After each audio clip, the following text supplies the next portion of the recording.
In 1953, at her coronation here in Westminster Abbey, Elizabeth II was crowned Queen of England and the Commonwealth. Dressed in royal robes, she was adorned by the crown jewels, including the Star of Africa, the largest cut diamond in the whole world, valued at over £400 million. Now, despite that, the Queen was handed a book and told, "We present you with this, the most valuable thing this world affords." More precious than the crown jewels was a plain copy of the Bible, just like ours. On one occasion, the Queen expressed her confidence in the Bible, describing it as a treasure house of truth, full of inspiration and counsel.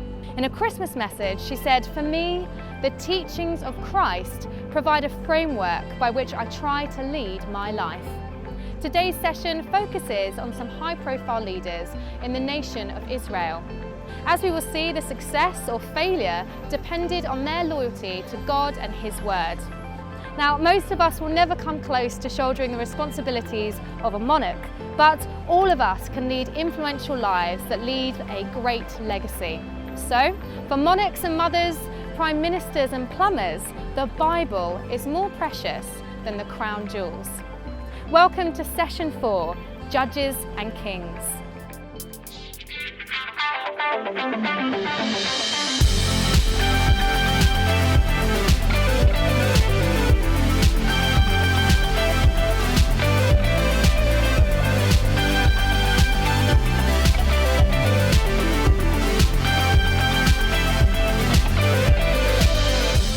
Last time we considered Exodus and the Promised Land, and we got as far as the book of Joshua. So let's remind ourselves of where Joshua fits in, and also of the story of the Bible so far. In the beginning, God made the world good, and though humans turned it bad, God determined to make it good again.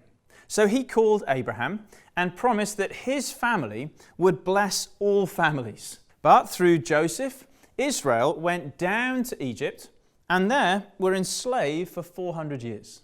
So God sent Moses to bring them out, and then Joshua led them into the Promised Land. Now, with God's help, Israel took possession of the land of Canaan. You may be familiar with the famous story of the conquest of Jericho.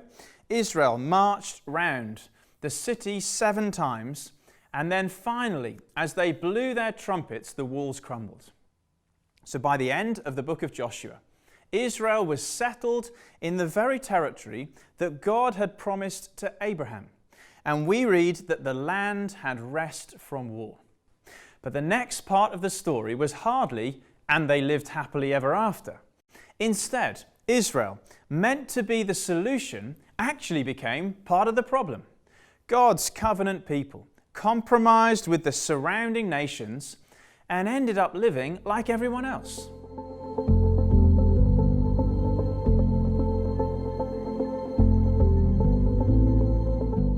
Now, to understand why this happened, we need to appreciate the threats that Israel faced.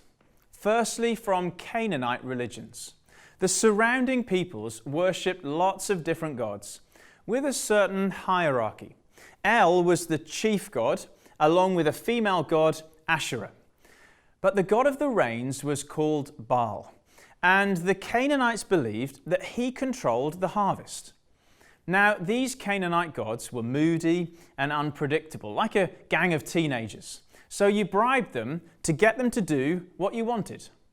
This included cultic rituals, shrine prostitution, and even the horrific practice of child sacrifice. Now, when it didn't rain, Israel was tempted to worship these gods rather than trusting Yahweh, the God of Israel. Now, the other threat came from Philistine armies. These were fierce warriors with chariots who'd come down from Europe. Their most famous fighter was called Goliath, the giant. You may have heard of him. So these Philistines and the surrounding nations posed a continual threat to Israel's national security.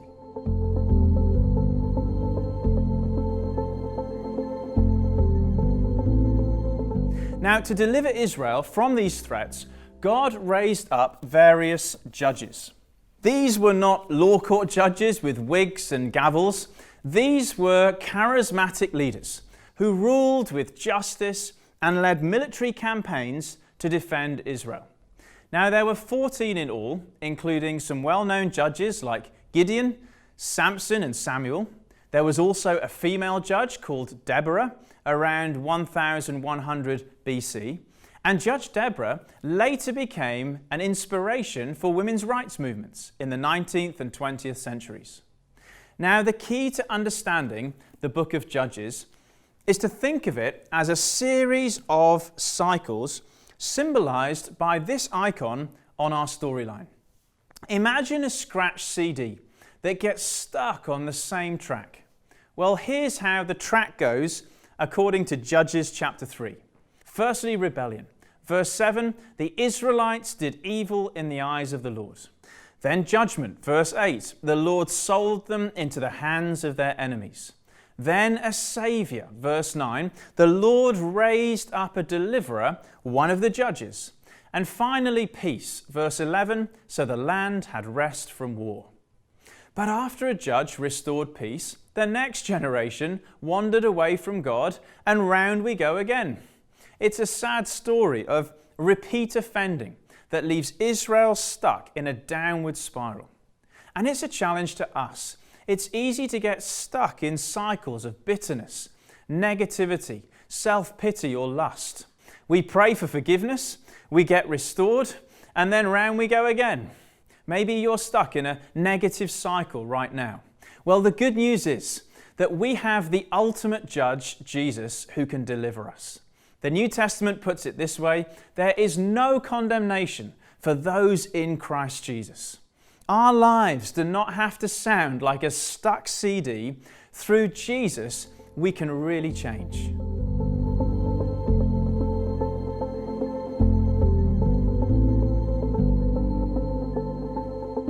The book of Judges is probably the most brutal in the Bible.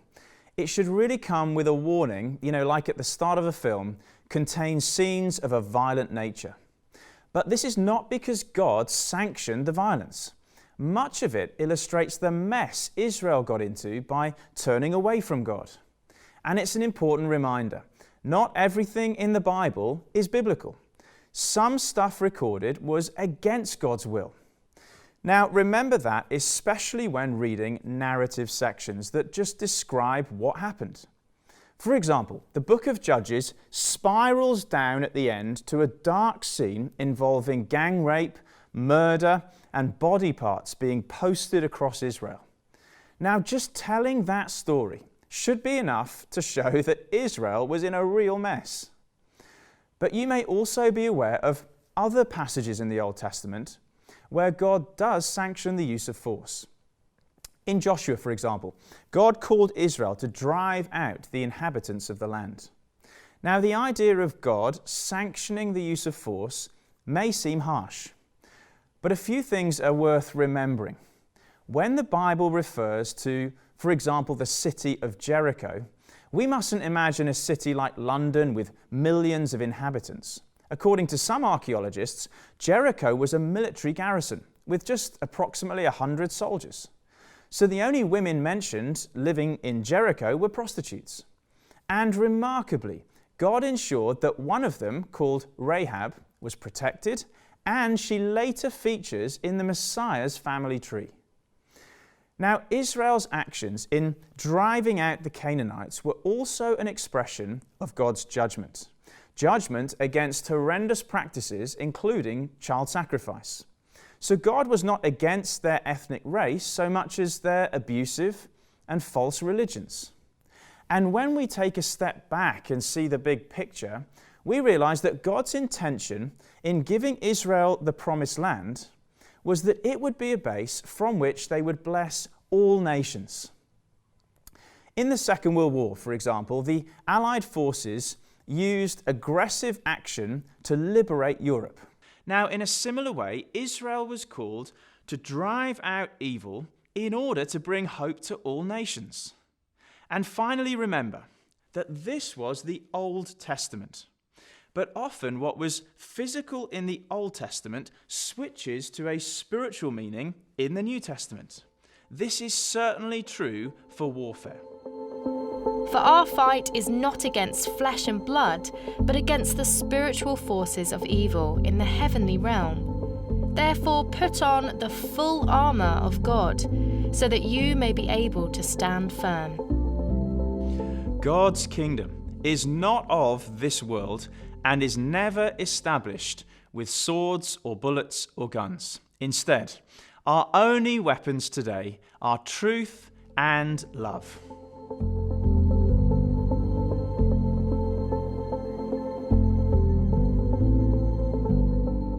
Now, set in the time of the Judges, the book of Ruth shines like a diamond in the rough. Ruth was a foreign girl who came to Israel as an asylum seeker, but ended up marrying a Jewish guy called Boaz. So on one level, it's a great story of a guy and a girl getting together God's way. If you're getting started in a relationship, Ruth is packed with practical wisdom that you can glean from. But on another level, this book is all about redemption. The clues are everywhere. The story is set in the town of Bethlehem. Does that ring any bells?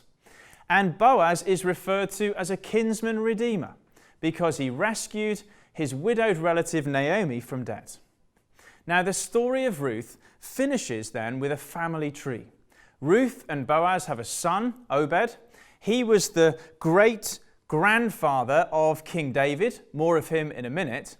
But David was in turn the great times a few grandfather of none other than Jesus Christ, also born in Bethlehem. That means that Ruth is in Jesus' family tree, a powerful reminder that God is not sexist or racist. His family includes females and Gentiles. Now, ultimately, this beautiful story points us then to Jesus. He is our kinsman redeemer for all humanity, including widows and asylum seekers like Ruth and Naomi.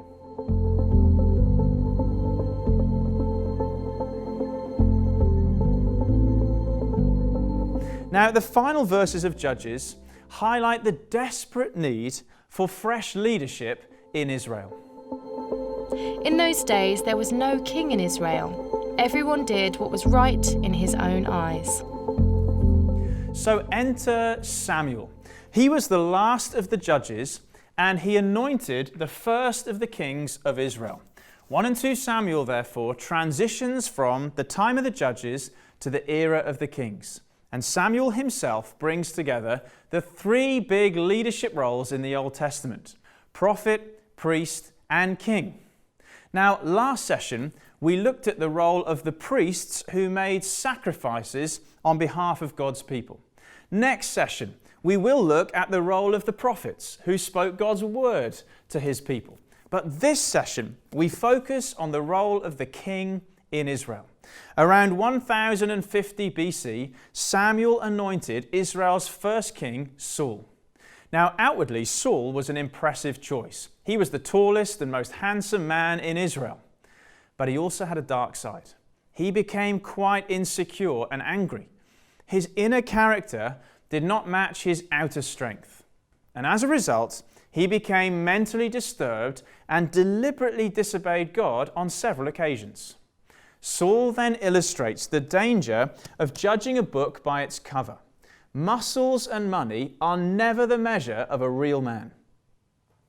So Samuel was told by God to look for Saul's replacement.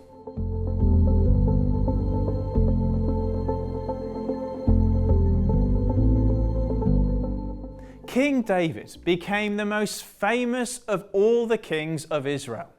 But when God chose him, he was the least likely candidate.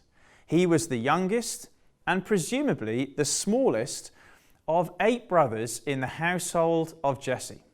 So outwardly, he was not impressive.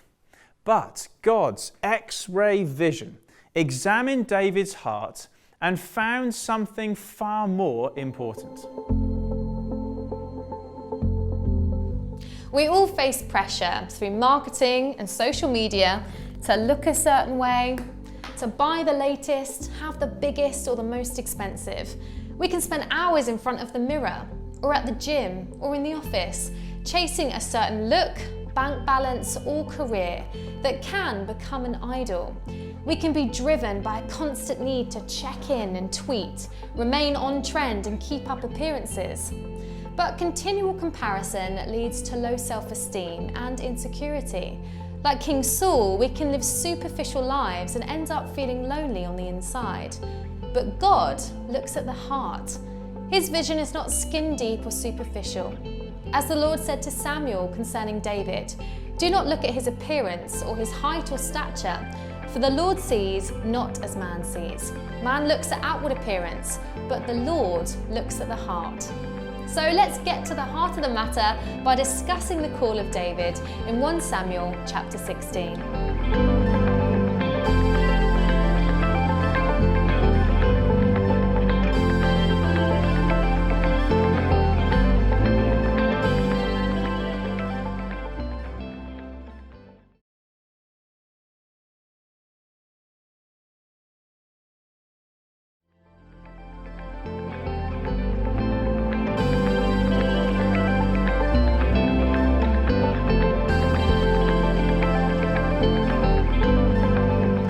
Now you may have noticed that when Samuel anointed David, he poured oil over him and the Spirit of God rushed upon him. This act came to define the whole idea of Israel's king. He was the anointed one. This was royal oil.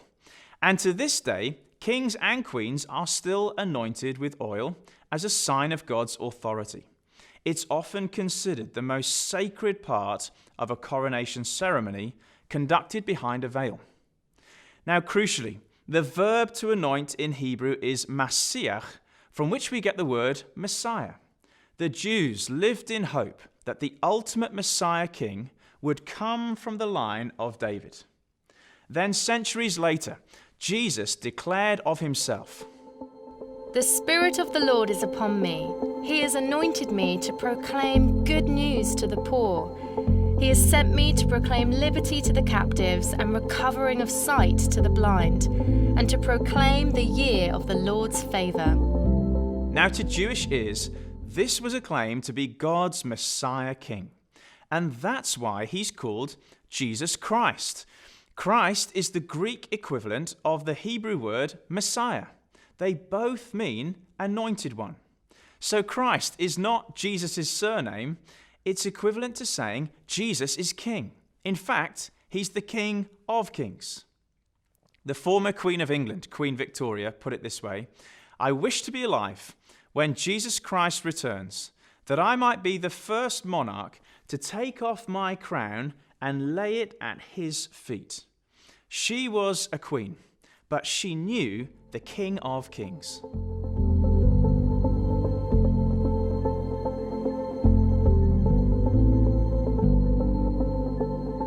Now, with all that in mind, we can see that the life of David foreshadowed the coming Messiah. For example, after being anointed by Samuel, David took on the 9-foot giant Goliath. He defeated him, cut off his head, and allowed the rest of Israel to triumph over their enemies. And in the same way, as we'll see, Jesus stepped into our battle with the giants of sin and sickness, evil and death, and he won the decisive victory for us. What David did for Israel, Jesus has done for the whole world. But back to the story. Even though Samuel had anointed David, officially Saul was still the king.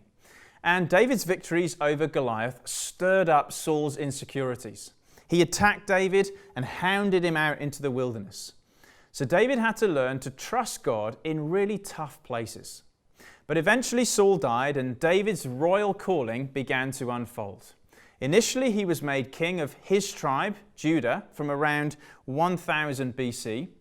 But soon the other tribes recognized David's authority, and he united the 12 tribes into one nation for the first time. David went on to defeat Israel's enemies, establish secure borders, and bring about a new era of stability. He also established a new capital city to unite the tribes. Jerusalem was a small hill fort that was easy to defend because of its elevation. David captured it and turned it into a great city. He pitched the tabernacle there and brought the Ark of the Covenant up with some pretty wild celebrations, as we've seen in our daily readings. Now, Jerusalem quickly became known then as the City of David, but it's also referred to as Zion or Mount Zion in the Bible. Now, up to this point, David was a man after God's own heart, a great glimpse of the coming Messiah.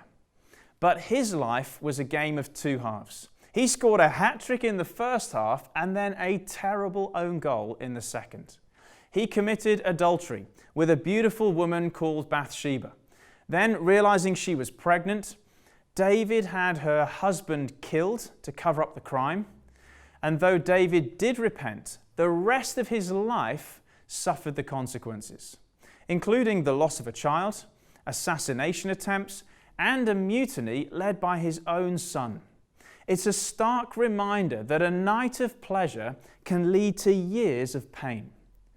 David wrote many beautiful songs of worship called Psalms, but there's none more poignant than Psalm 51. Imagine David praying it with tears of repentance. And if you've screwed up and feel deep regret, this can become your prayer too. Have mercy on me, O God, according to your steadfast love.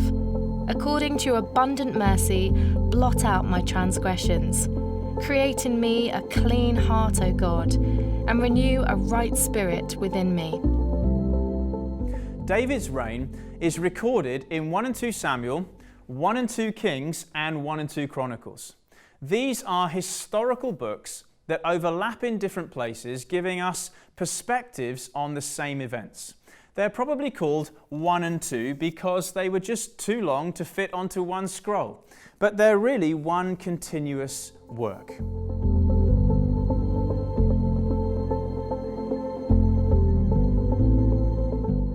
Now, as we consider King David's successor, we're again reminded that God is in the business of recycling. Solomon was born as one of the children from David and Bathsheba's affair. Now, isn't that encouraging? God can redeem the mess in our lives and make something new out of it too. King Solomon was known for several reasons, all beginning with W: wisdom and wealth and worship. We still speak of the wisdom of Solomon today. As we saw in one of our daily readings, Solomon had a dream one night in which God said, "Make a wish." Now, Solomon didn't ask for £1 million, but for wisdom. So God gave Solomon exceptional wisdom. But he also became a multi-millionaire. Solomon's reign was an era of prosperity. In fact, we're told that there was so much gold that silver was not considered of any value, it was just metal. These were Israel's glory days. Now, with all that money, Solomon had some grand designs. He built a huge palace for himself and then a temple for God. Remember, until this time, God lived in a tent. David had pitched it in Jerusalem, and later God gave David some plans for a more permanent residence, a temple. But it was Solomon that got the planning permission to actually build it.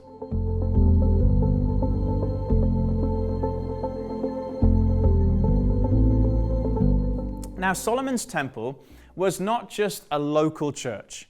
It was a vast campus containing a national bank, places for teaching, law courts, and spaces for worship and prayer. In Britain, it would have been the equivalent of the Houses of Parliament, the Bank of England, and St. Paul's Cathedral, all in one. But the epicenter of it all was the holy place, with heavily restricted access. The outer precinct was the furthest non-Jews could go. Then there were outer and inner courts. Only Jewish males were allowed this far. Then the holy place where priests served. And finally, the inner sanctuary or most holy place. This was God's private room, Only the high priest went in there, and only once a year. So ultimately, the temple was not about the building, but the presence. Temple was where the God of heaven lived on earth. It was his royal residence.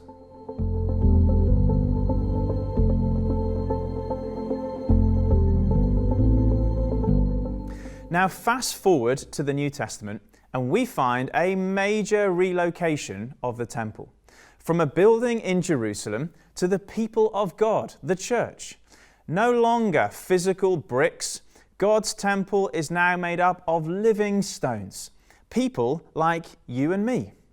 So the Apostle Paul writes to a small church in Greece.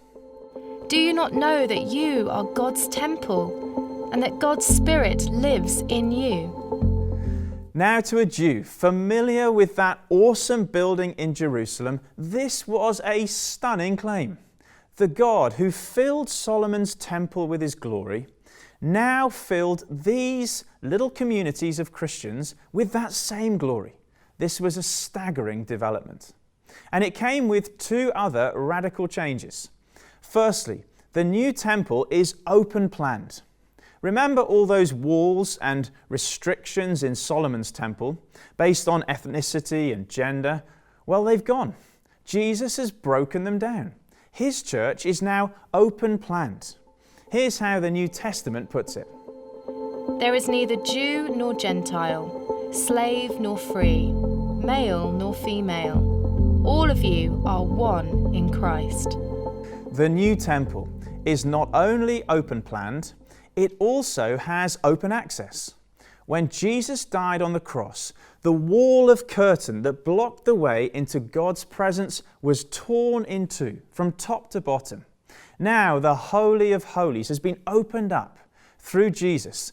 We get unlimited access to God's presence.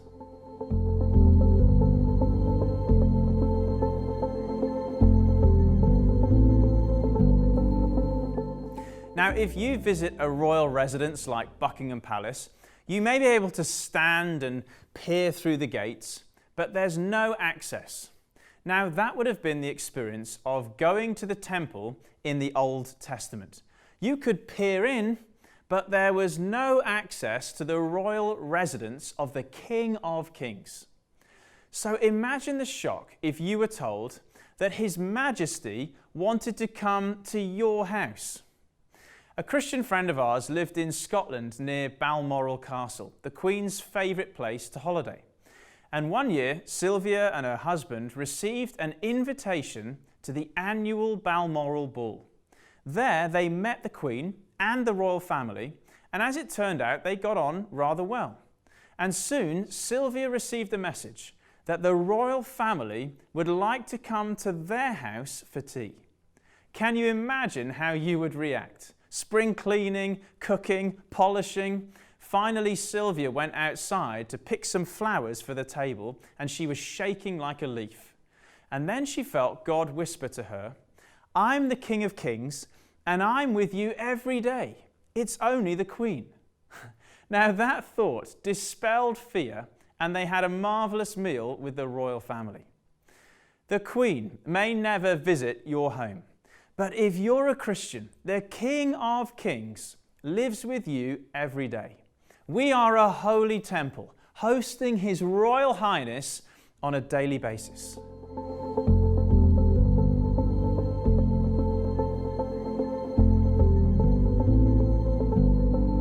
Now, Solomon's wisdom also inspired a whole collection of books in the Bible known as wisdom literature. For example, Psalms.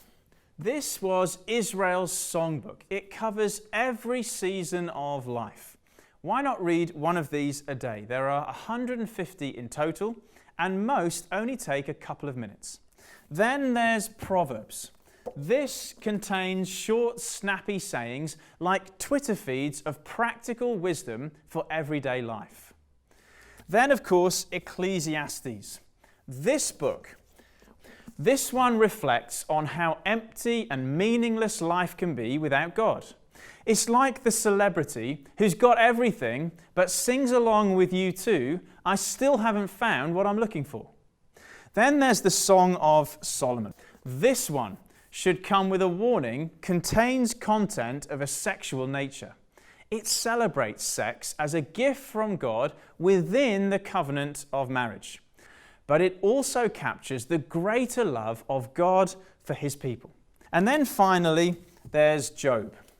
Have you noticed that in this fallen world, life isn't always fair?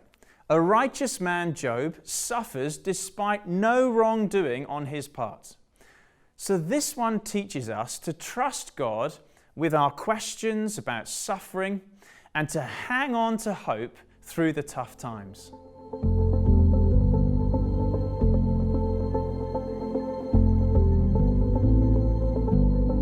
On my phone, I regularly engage with all sorts of communication styles, emails and web pages, blogs and social media feeds. And of course, the way I read the latest news update is very different to how I respond to a text message from my wife. Now, think of the Bible this way. It contains all sorts of different communication styles, from stories and poetry to parables and songs. And each style needs to be handled a bit differently. Now, we don't need to be experts, but a little coaching can really help. So let's consider how to read wisdom literature, and then in later sessions we'll look at some other styles of writing in the Bible too.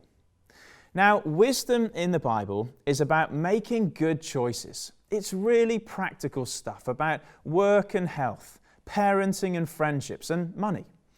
So it helps to distinguish wisdom and knowledge. One is about information, the other discernment. It's been said that knowledge is knowing a tomato is a fruit, but wisdom is not putting it in the fruit salad. You can have a really high IQ and still make foolish life choices. So wisdom is having the skill to live life well. Now, Proverbs was written as wisdom from a male perspective. It's a father teaching his son. So Proverbs 21:19 says, "Better to live on the roof than in a house with a nagging wife." Now that may have come from painful experience, but it was intended as wisdom for a single person. In other words, think long and hard about who to marry. You'll live with the consequences. And finally, it's worth remembering that Proverbs is part of a wider set of wisdom literature. It gives general principles, but they're not the same as promises. For example, Proverbs 16 verse 3 says, "Commit your ways to the Lord, and your plans will succeed." Now, we can't take that as a blank check covering whatever we want to do. It doesn't endorse Saul's attempted murder of David, or David's adultery with Bathsheba, or Solomon's 700 wives and 300 concubines. Proverbs gives pithy principles, but they need to be interpreted in the light of wisdom in the whole Bible.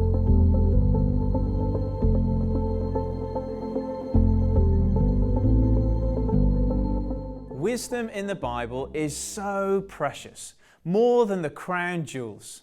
It helps us avoid pitfalls and brings lasting success. When I set off to climb a mountain, I always pack one of these, no matter how good the weather is at the start. It's a compass, and it always points true north. So if the clouds come down and I feel disorientated, I can rely on its guidance. Many a time, this little device has provided a safe route off a dangerous mountain.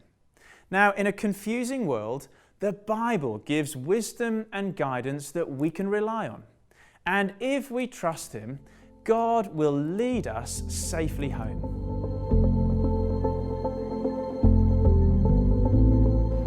This session on Judges and Kings has covered some of Israel's most famous rulers. Judges like Samson, Deborah and Samuel, and kings like Saul, David and Solomon. Their lives were defined by their response to God and His word. When they trusted God's guidance, they lived with wisdom. But where their hearts wandered off, they made foolish choices that ended in pain. Now it's our turn as we reflect on Proverbs 3:5 and how to fully rely on God. Trust in the Lord with all your heart and do not lean on your own understanding. In all your ways acknowledge Him and He will make straight your path.